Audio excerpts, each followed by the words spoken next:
and said, "That would be perfect. I can't think of anything better. That's the kind of thing we want at this law school."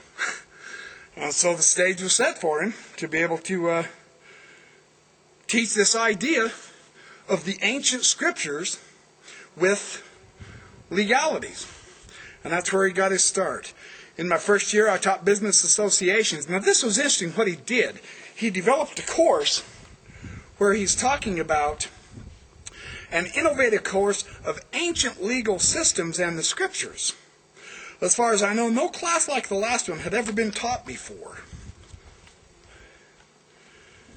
My students and I studied the published literature on law and legal cases in the Bible, and we broke new ground in examining the judicial settings and proceedings in the Book of Mormon. I thought that was remarkably interesting. It was not difficult for the students to detect legal elements in the Book of Mormon. We began building a Bible law collection in the law library, compiling bibliographies of various books. They've put together 5,500 sources of legal precedents and ideas and issues in the Bible that they put on CD-ROM now, and the scholars around the world are using this. It's a very significant contribution to the scholarship of legal aspects of the Bible and the Book of Mormon. Very impressive work. Come on, kids. Go away. Scram. I'm busy. Then he says, he found the work of very many scholars very helpful. The Jewish jurist David Daub, his friend Professor Douglas Parker, Professor Ze'ev W. Falk of the Hebrew University of Jerusalem, German scholar Hans Jochen Boker, Professor of Old Testament, Professor Bernard S. Jackson, a barrister as well as a leading scholar in the Jewish Law Association, now Alliance Professor of Modern Jewish Studies in the University of Manchester. Man, these bees are driving me nuts. I cannot believe how many bees are out here. Wish they'd leave me alone.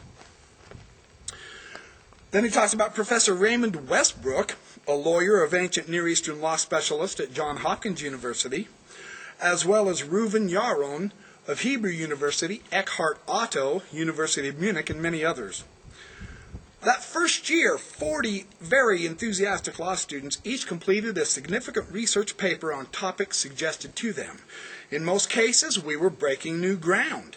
Since then, I've taught this course in the J. Reuben Clark Law School every other year, and pioneering research has remained an important part of each class. For the last 30 years, he's been doing this.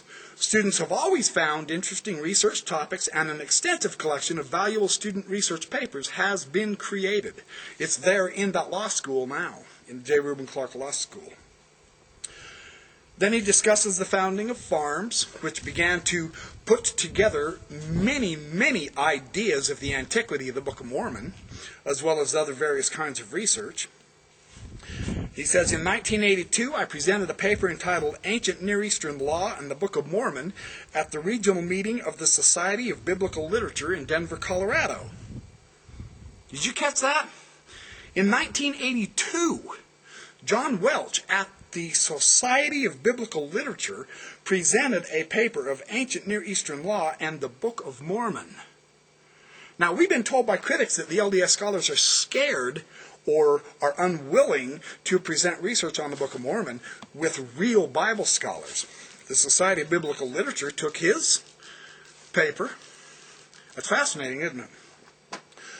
This conference was an important turning point for me, giving me an opportunity to test this fledgling research in front of a skeptical and erudite audience.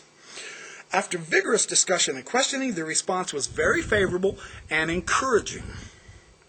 You see, they didn't just poo-poo the Book of Mormon like anti-Mormon critics do.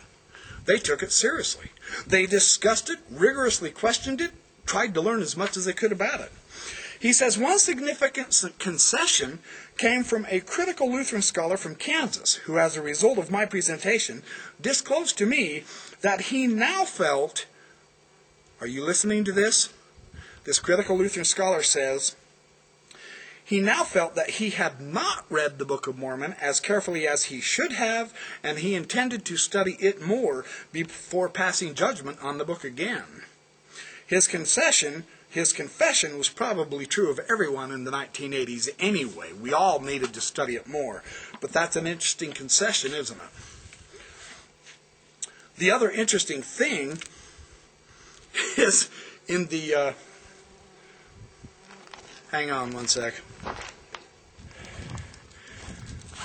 He says then, in the early 1980s, I joined the recently organized Biblical Law Consultation, a new program unit within the Society of Biblical Literature.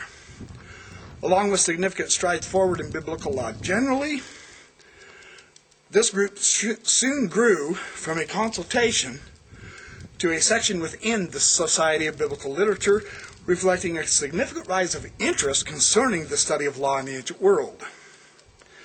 My participation in this group, composed of scholars interested in both law and religion, helped pave the way for my involvement in a conference held in 1984 at the University of Utah, co-hosted by BYU.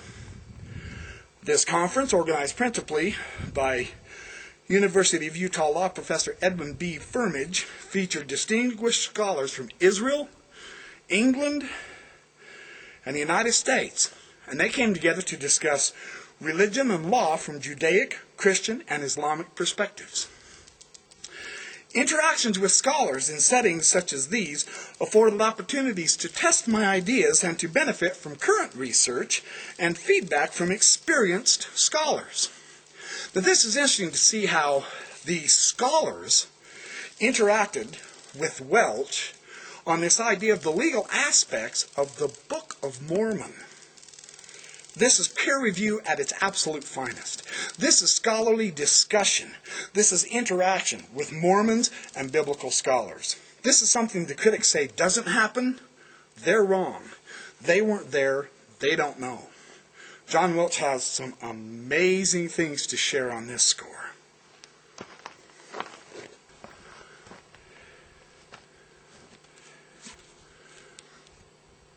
He says, with Professor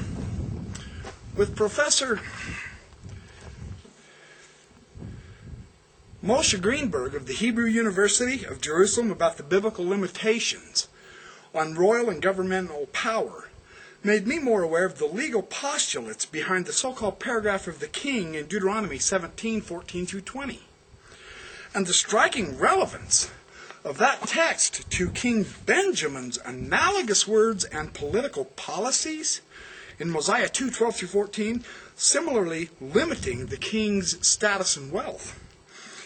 This is discussed at several points in King Benjamin's speech, That Ye May Learn Wisdom, in a book where a series of scholars analyzed King Benjamin's speech from various means and ways.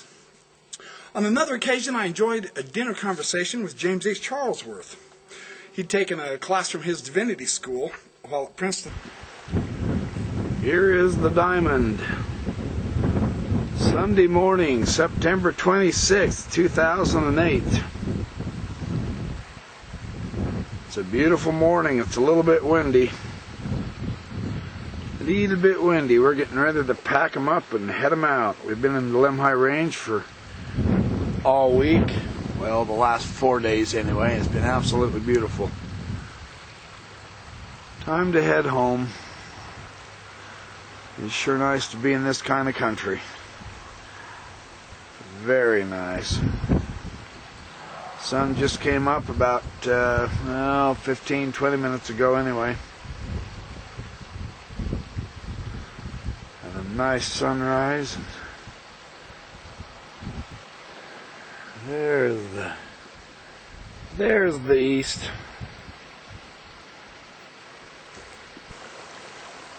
This is yet another shot of the diamond.